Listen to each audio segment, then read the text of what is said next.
თავი მეხუთე. ერთმა კაცმა კი სახელად ანანიამ თავის ცოლთან საფირასთან ერთად გაყიდა ყანა და გადამალა საფასურიდან. ეს მისმა ცოლმაც იცოდა. ხოლო რაღაც ნაწილი მოიტანა და დადო მოციქულთა ფეხთით.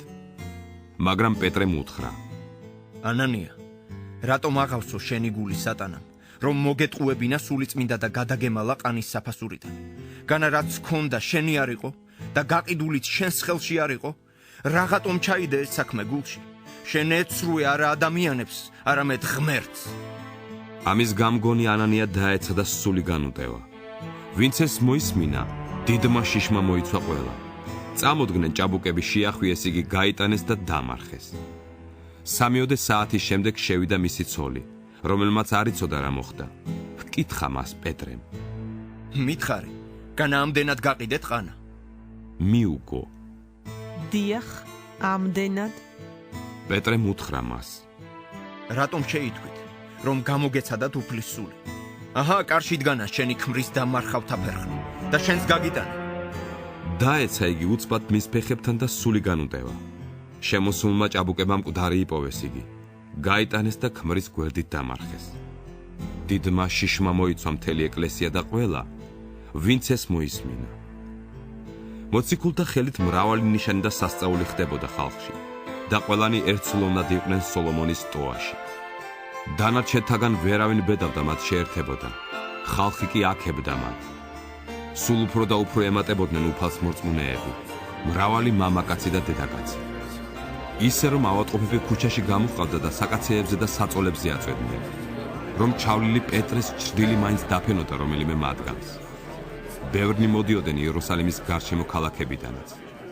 მოჰყავდათ ცნეულები და არაწმინდა სულებით შეპყრობილნი და ყველანი იკურნებოდნენ.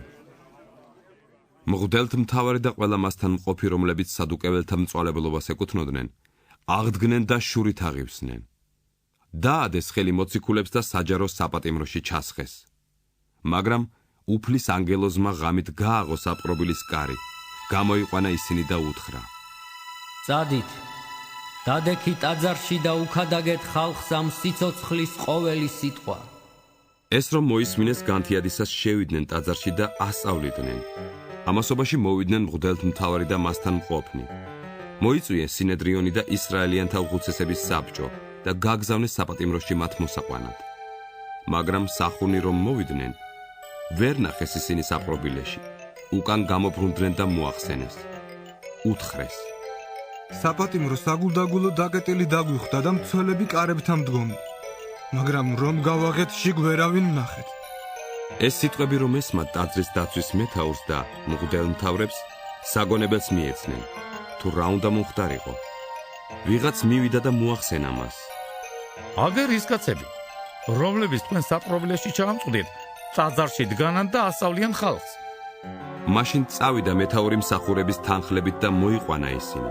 იძულების გარეშე, ვინაიდან ხალხი საეშინოდა დარჩა ქოლონო. მოყვანისთანავე სინედრიონის წინაშე დააყენეს და მღვდელთმთავარმა ჰკითხა მათ.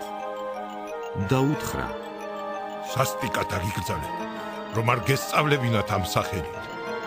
აჰა, თქვენი მოძღვრებით აავსეთ იერუსალიმი და გინდათ იმ კაცის სისხლმა ვიწიოს ჩვენ. მიუგეს პეტრემ და მოციქულებმა და უთხრეს: ღმერთს უფრო მეტად უნდა ვემორჩილებოდეთ ვიდრე ადამიანებს. ჩვენი მამების ღმერთმა აღადგინა იესო, რომელიც თქვენ მოჰკალით ძელზე დაკიდებით. იგი წინამძღვრად და მაცხოვრად აღამაღლა ღმერთმა თავისი მარჯვენით, რომ მიეცეს ისრაელს მონანიება და ცოდვების მიტევება. ამის მოწმენი ვართ ჩვენ და სულიწმინდა, რომელიც ღმერთმა უბოძა მის მორჩილთ.